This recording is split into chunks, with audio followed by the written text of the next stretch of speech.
എന്നും പറഞ്ഞാലും എത്ര പറഞ്ഞാലും തീരാത്ത രീതിയിലാണ് നമ്മുടെ രാഷ്ട്രീയ ചുറ്റുപാടുകൾ. ഓരോ നാളുകളും കേൾക്കുന്ന കാര്യങ്ങൾക്ക് പ്രതികരിക്കാനിരുന്നാൽ വേറെ ഒന്നിനും സമയമില്ലാത്ത രീതിയിൽ, ജീവിക്കാൻ നിവൃത്തിയില്ലാത്ത രീതിയിൽ ആക്കും എന്ന നിലയ്ക്ക് നുണകൾ തന്നെ പറഞ്ഞ് തിരുത്താൻ നിന്നാൽ അതിനെ നേരുള്ളൂ.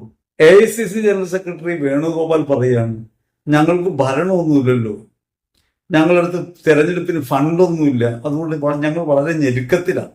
PR വർക്ക് നടത്താൻ കയ്യിൽ പൈസ ഇല്ലെന്നാ പറഞ്ഞത്. എന്തുകൊണ്ടാണ് പൈസ ഇല്ലാത്തത്? ഭരണമില്ലാത്തതുകൊണ്ട്. ഇപ്പോഴായിട്ട് കേൾക്കുന്നത് സ്ഥാനാർത്ഥിത്വം കൊടുക്കാന്ന് പറഞ്ഞ് കാശ് മേടിച്ചതിന്റെ കുറെ കണക്കുകളിൽ ഈ വേണുഗോപാൽ അടക്കമുള്ള ആളുകൾ ഉള്ളതായിട്ടാണ് കേൾക്കുന്നത്. ആരോപണമാകാം. പക്ഷേ വേണുഗോപാൽ തന്നെ പറഞ്ഞല്ലോ, ഞങ്ങളടുത്ത് ഭരണം ഇല്ലാത്തത് കൊണ്ട് ഞങ്ങളടുത്ത് കാശില്ല. അതിനർത്ഥം ഭരണം കിട്ടിയാൽ ഞങ്ങൾ കാശുണ്ടാക്കുന്നതാണ്.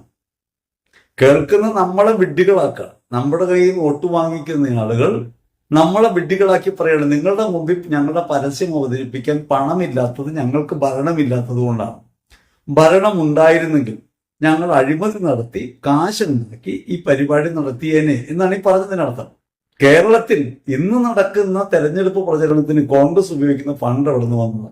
രേഖാമൂലം തെരഞ്ഞെടുപ്പ് കമ്മീഷൻ കൊടുത്ത കണക്കുകളിലും ബാലൻസ് ഷീറ്റിലും ഒക്കെ വ്യക്തമാണ്.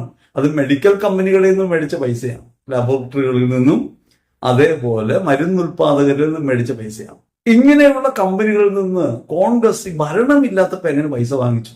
അങ്ങനെ നോക്കുമ്പോഴാണ് നമ്മുടെ കേരളത്തിൽ കഴിഞ്ഞ കാലഘട്ടത്തിൽ കണ്ട ആരോഗ്യരംഗത്തിനെതിരായ സമരങ്ങളുടെ പൊരുൾ മനസ്സിലാകുന്നത്.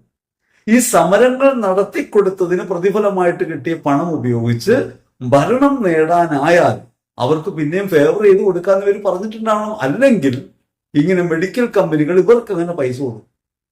ഭരണത്തിലിരിക്കുന്നവർക്ക് കൊടുക്കുന്നു എന്ന് പറഞ്ഞാൽ മനസ്സിലാക്കാം.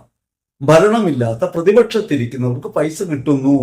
ഇങ്ങനെ ആരോഗ്യരംഗത്തെ കമ്പനികളിൽ നിന്ന്, കുത്തകകളിൽ നിന്ന്. അതിനർത്ഥം ഇവർ നമ്മുടെ ആരോഗ്യം കൊള്ള ചെയ്യാൻ ഈ കുത്തക മുതലാളിമാർക്ക് നമ്മളെ വിൽക്കുന്നു എന്നാണ്. നമ്മുടെ ആരോഗ്യം വിറ്റ പണം കൊണ്ട് നമ്മുടെ മുമ്പിൽ പരസ്യം കാണിക്കുന്ന ഈ കോമാളിത്തരം യഥാർത്ഥത്തിൽ ചോദ്യം ചെയ്യപ്പെടേണ്ടതാണ് തെരുവിൽ.